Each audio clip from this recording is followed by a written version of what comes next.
Saudara Promovendus, saya persilahkan saudara membacakan secara singkat ringkasan dari disertasi saudara, maksimal kurang lebih 15 menit.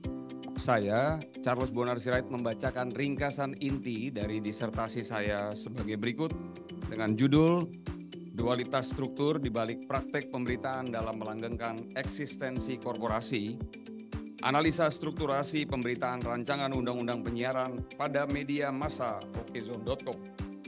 Latar belakang penelitian masalah ini atau latar belakang penelitian ini berawal dari Rancangan Undang-Undang Penyiaran nomor 32 tahun 2002 yang tak kunjung disahkan karena berbagai diskursus publik terkait 3 opsi sistem penyelenggaraan digitalisasi penyiaran televisi, antara lain Single MUX Operator atau pengelolaan tunggal MUX oleh pemerintah diwakili oleh TVRI.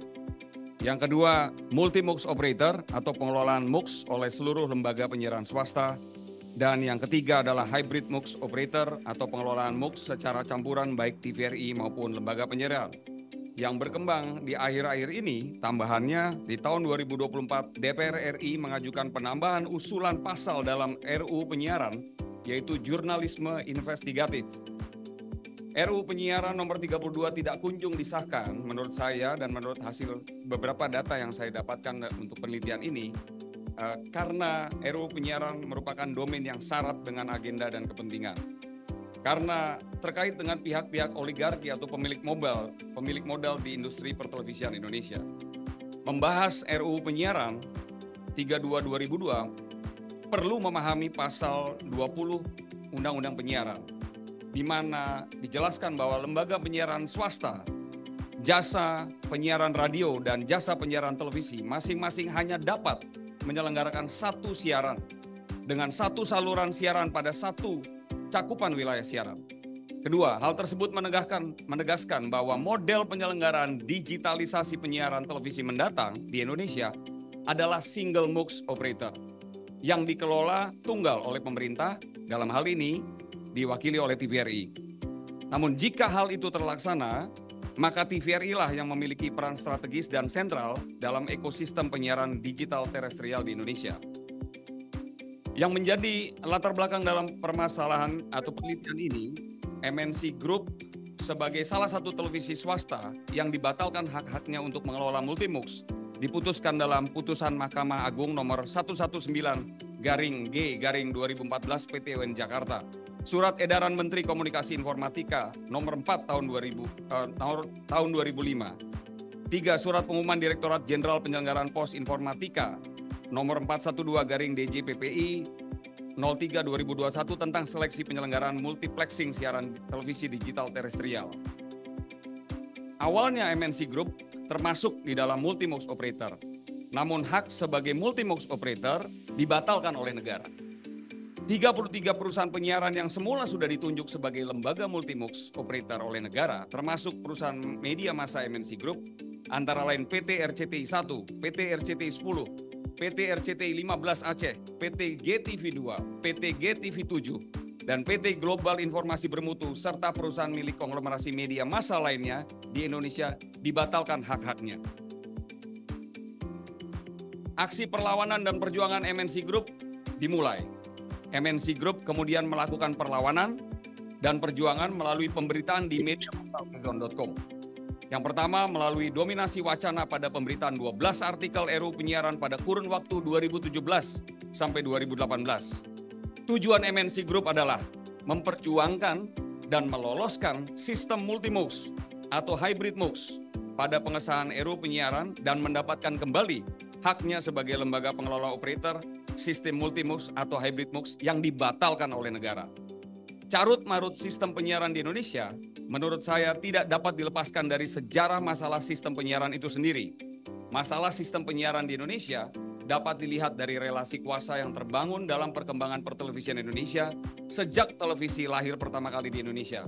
Memang sudah diawali dengan monopoli pemerintah atas penyelenggaraan siaran televisi, yaitu TVRI.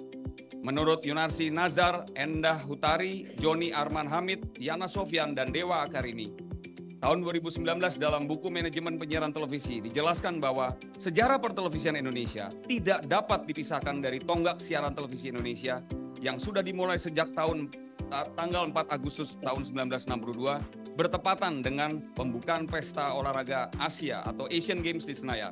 Siaran TVRI saat itu telah menjangkau ke seluruh wilayah Indonesia. Daya siar TVRI yang menjangkau hingga pelosok telah menjadikannya sebagai corong pemerintah kepada rakyat.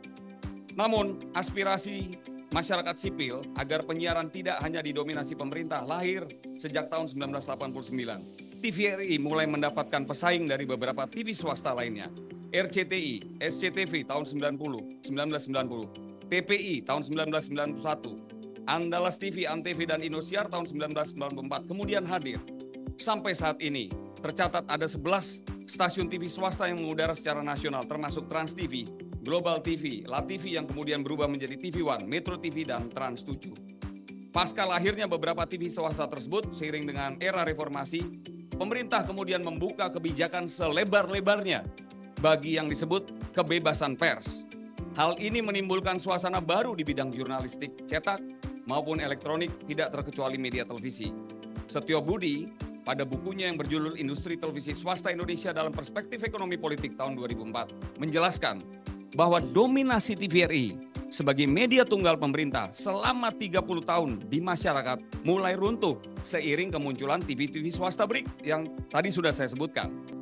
Saat TVRI mendominasi penyiaran, khalayak dan masyarakat lebih banyak disuguhi berbagai produksi program hiburan yang merujuk pada kepentingan politik penguasa.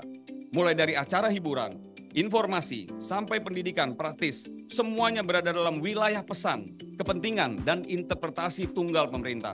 Seluruh program TVRI telah diformat sedemikian rupa untuk tidak memiliki multimakna kecuali sebagai satu sikap tunggal pemerintah. TVRI sebagai kepanjangan tangan pemerintah akhirnya membentuk diri sebagai pihak yang memonopoli siaran, program, dan isi program. Regulasi yang mengatur penyiaran di Indonesia adalah Undang-Undang Penyiaran Nomor 32 Tahun 2002, mengatur lembaga penyiaran menjadi 3. Yang pertama adalah lembaga penyiaran publik. Yang kedua adalah lembaga penyiaran swasta. Yang ketiga adalah lembaga penyiaran komunitas dan lembaga penyiaran berlangganan. Pada awal lahir undang-undang penyiaran tersebut sudah muncul konflik dan diskursus tentang rancangan peraturan pemerintah yang terkait perizinan dan kedudukan lembaga independen Komisi Penyiaran atau KPI terkait kewenangan dan perizinannya. Diskursusnya atau konfliknya melibatkan banyak sekali pihak-pihak berkepentingan, yaitu pemerintah, industri televisi, asosiasi pertelevisian, dan masyarakat sipil. Diskursus berakhir setelah Mahkamah Konstitusi mengukuhkan rancangan pemerintah yang memberikan kewenangan pada pemerintah. KPI diamanatkan hanya fokus pada konten penyiaran, baik dalam konteks alur perizinan dan pengawasan konten penyiaran.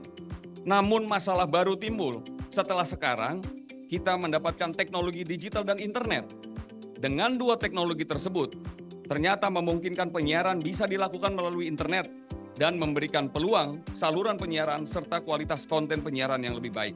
Sejak era digital inilah muncul banyak TVRI baru, muncul banyak TV swasta baru. Siapa mereka? Para YouTuber, para influencer yang seluruh kegiatannya tidak ubahnya seperti stasiun televisi.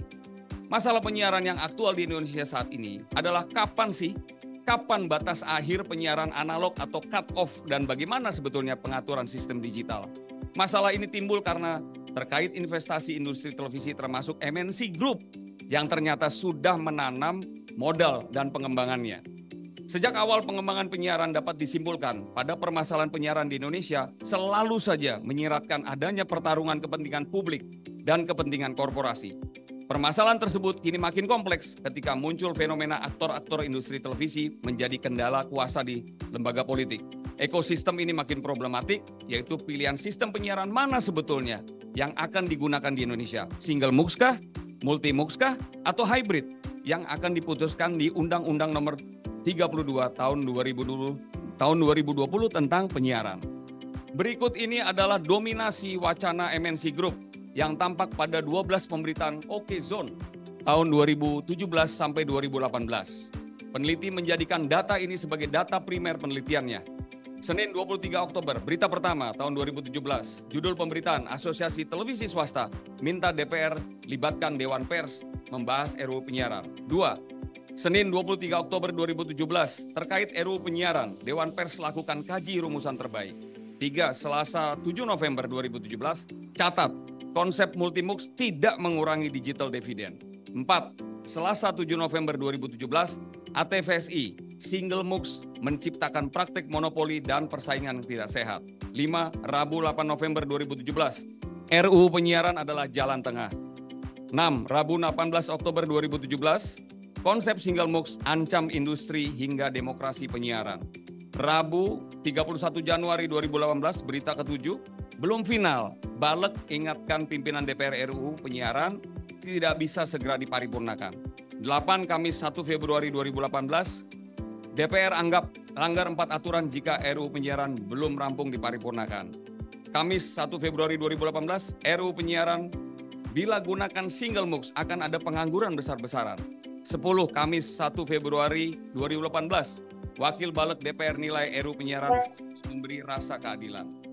11 Senin 5 Februari 2018, temui Ketua DPR ATVSI jelaskan sikapnya soal RUU Penyiaran.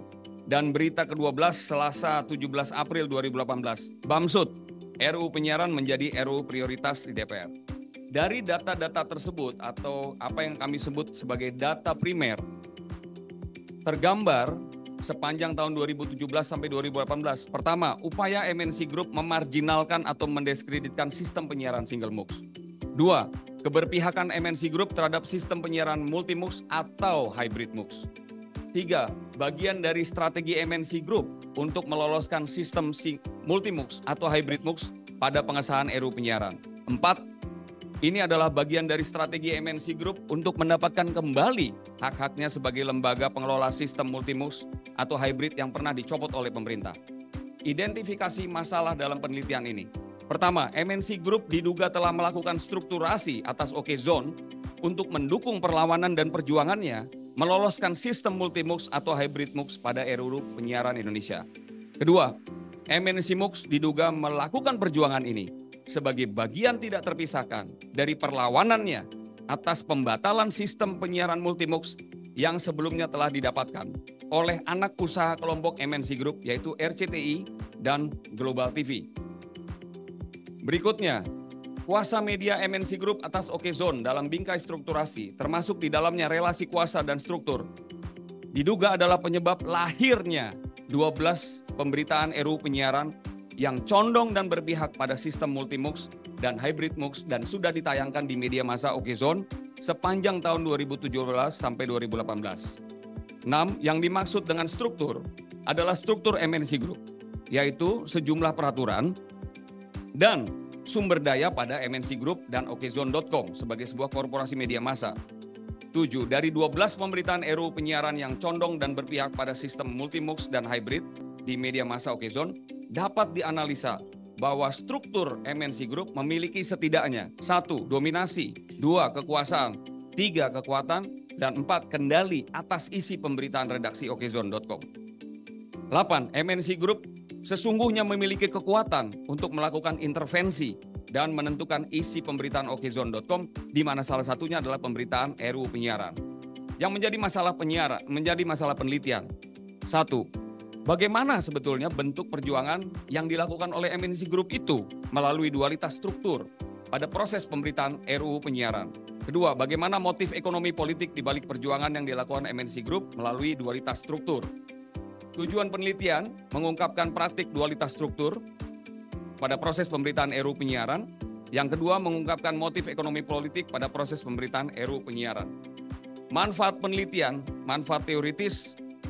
Penelitian ini menggunakan teori wacana atau diskursus dan teori strukturasi sebagai dasar dalam menjelaskan fenomena pemberitaan sebagai upaya memperjuangkan korporasi media agar regulasi yang dilahirkan dapat sejalan dengan korporasi.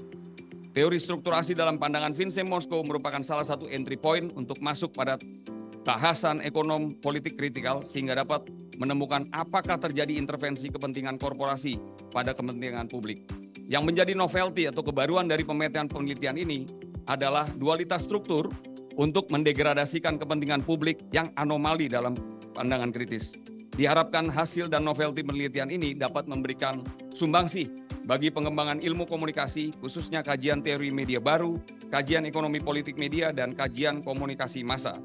Manfaat metodologis, sumbangsi berupa relevansi pembedaan analisis wacana Theo Van Dijk yang tidak hanya terbatas pada tataran teks saja. Saya masuk ke berikutnya, yaitu bab 2, yaitu tentang tinjauan pustaka. Ada 9 tinjauan pustaka tentang strukturasi yang ada di dalam ringkasan penelitian yang sudah kami sampaikan. Apakah kami masih diberikan waktu, Bu? Baik, kami langsung masuk kepada kesimpulan dan saran, kalau memang diberikan kesempatan untuk memberikan pandangan. Secara umum penelitian ini tidak hanya berbicara tentang dualitas struktur secara murni, tetapi lebih pada dualitas struktur yang terjadi pada kepentingan media. Pada satu sisi media memiliki kepentingan bisnis komersial termasuk untuk meraih keuntungan atau profit, namun pada sisi yang lain media harus mampu memenuhi kepentingan hidup untuk orang banyak. Oleh sebab itu, merujuk kepada pembahasan penelitian, dapat disimpulkan bahwa terungkapnya praktik dualitas struktur pada proses pemberitaan RUU penyiaran di okezone.com sebagai bentuk dari perjuangan MNC Group.